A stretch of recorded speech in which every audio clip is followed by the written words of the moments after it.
McLaren have been the clear frontrunners in recent times, but they also have one of the most competitive lineups of the grid. And as we all know, this can bring forward some complicated situations. And unfortunately for McLaren's management team, this is happening right now, as both Lando Norris and Oscar Piastri are taking digs at each other and even jeopardizing results. Are McLaren in for a feisty intra-team war like they had back when Hamilton and Alonso were teammates under the McLaren banner? And will they be able to do anything about it? So, what kind of digs am I referring to? Well, it all started way earlier, but reached a boiling point when Oscar Piastri, in his attack on Lando Norris for the lead at Monza, took advantage of McLaren's papaya regulations because he knew his teammate couldn't afford to crash. At least that is how outsiders have seen it. What was your take on McLaren's team orders? Could it be that the rules, once set to make life easier, are now making life harder? Speaking before of the Italian Grand Prix, where McLaren secured the front row of the grid, team principal Andrea Stella reminded his drivers of the company's papaya rules. Simply put, don't race your teammate as hard as you would a rival driver, and instead, drive the race in synergy. They made a clean escape off the line and into the first chicane, with pole sitter Norris leading the way. But Piastri launched a surprising attack into the second chicane. Piastri went around the outside of the Della Roggia chicane, with Norris subsequently alleging that if he had applied the brakes a metre later, the two would have crashed. Former Formula One driver Montoya believes Piastri not only took advantage of McLaren's restrictions, but also profited on his teammate's position in the Drivers' Championship. Piastri took advantage of what they call papaya rules, because he knew that Lando couldn't battle him and knew that Lando was fighting for the championship and was vulnerable to crashing, he said. The McLaren teammates finished second and third in the Grand Prix, with Piastri ahead of Norris, after Ferrari gambled on a one-stop strategy to provide Charles Leclerc track position in his last stint.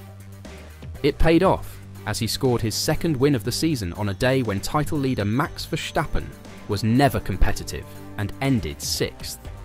It was a weekend that gave surprises of what is to come in the year, according to Montoya. The part of Red Bull having problems is clear. The interesting thing was what Checo said about Verstappen now also having problems with the car. He feels Red Bull will find life complicated in the next double-header against Azerbaijan and Singapore, adding that anything can happen. Verstappen will start in Baku 62 points ahead of Norris in the Drivers' Championship, but the team's race is much tighter, with McLaren behind Red Bull by only 8. But if they want to win both championships, they will have to make some changes within the team. Thus, Gunther Steiner instructed McLaren to F the papaya rules and imposed team directives on Oscar Piastri, since how often does a team have the opportunity to win both championships? Lando Norris sits second in the standings, 62 points behind Max Verstappen, with Piastri also in contention, at least mathematically, since he is 106 points down with 238 points still up for grabs in 8 Grand Prix and 3 sprints. However, Norris is certainly McLaren's best option. And yet, at the Italian Grand Prix, the team did not impose team orders in favour of the Briton, allowing Piastri to take 3 points away from him. And in Hungary, they even ordered Norris to move over for his teammate, despite the fact that Piastri had been leading before McLaren's strategy favoured Norris. Norris might have scored an extra 10 points, but put to Steiner that McLaren are damned in the court of public opinion if they impose team orders.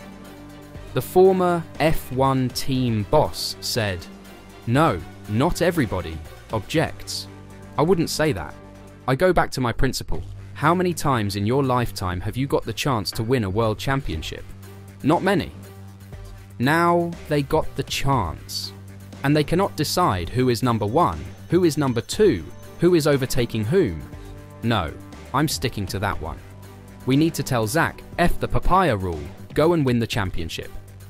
Steiner claimed that he met with McLaren CEO Zach Brown about the team's papaya rules, but is still unsure of what they entail. In reality, the only thing he knows for certain is that McLaren should abandon it, enforce team instructions, and win the championship double. "They've got a rule, the papaya rule, as you well know," said him. So I asked Zak Brown, "What's the papaya rule?" "This is how we do it." Alright, I knew as much before as after asking him, so I still don't know what this bloody papaya rule is. It's papaya, so whatever papaya is, it's the rule. But nobody knows what it is. Because the papaya rule doesn't seem to be working. Or maybe it works. I mean, we will have to wait until the end of the championship and if they win it or not. If they don't win it, I think they have to change colour of the papaya rule. Green, red, yellow, whatever. But not papaya. But anyway, back to the serious matters here.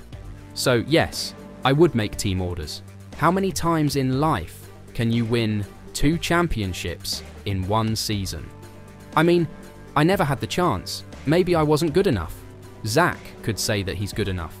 So in the moment, when you've got the chance to win 2 championships, constructors and drivers, I think you just need to say whatever it is, even if one guy is unhappy.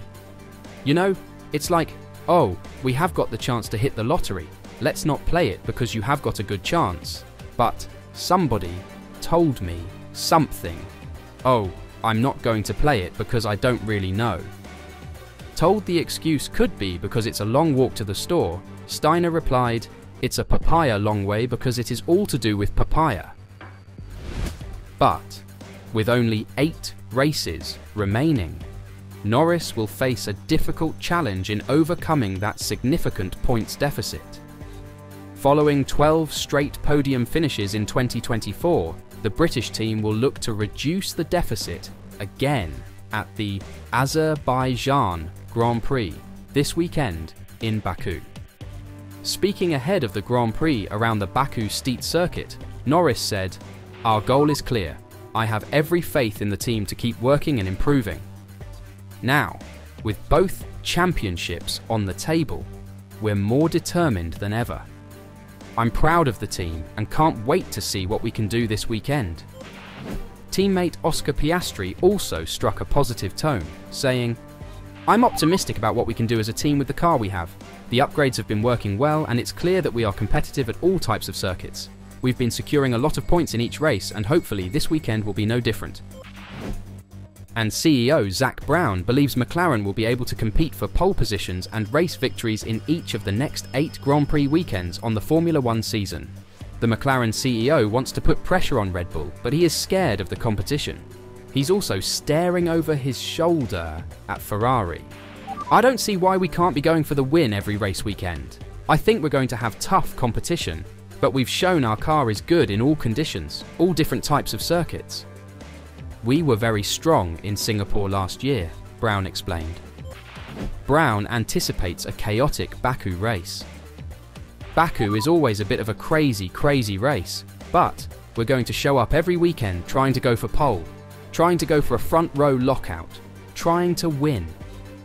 I'm sure it won't quite work like that for the next 8 races, because the competition is tough, Brown warns before being wary of Ferrari. "I think what we have is a 3-way race for the Constructors' Championship because Ferrari is 30 points behind. But look at them, in Monza. It was them and us. It's exciting to see what happens," Brown concluded. But if Zak and his team want to win it big, they will have to get rid of their ridiculous team orders. But the question is, if they will. Could they really choose Norris as their #1 driver, with Piastri being so close to him? Or are they about to blow up one of their 2 title changes this season? And what will it mean if McLaren choose Norris over Piastri? What do you think? Let me know your thoughts in the comments down below.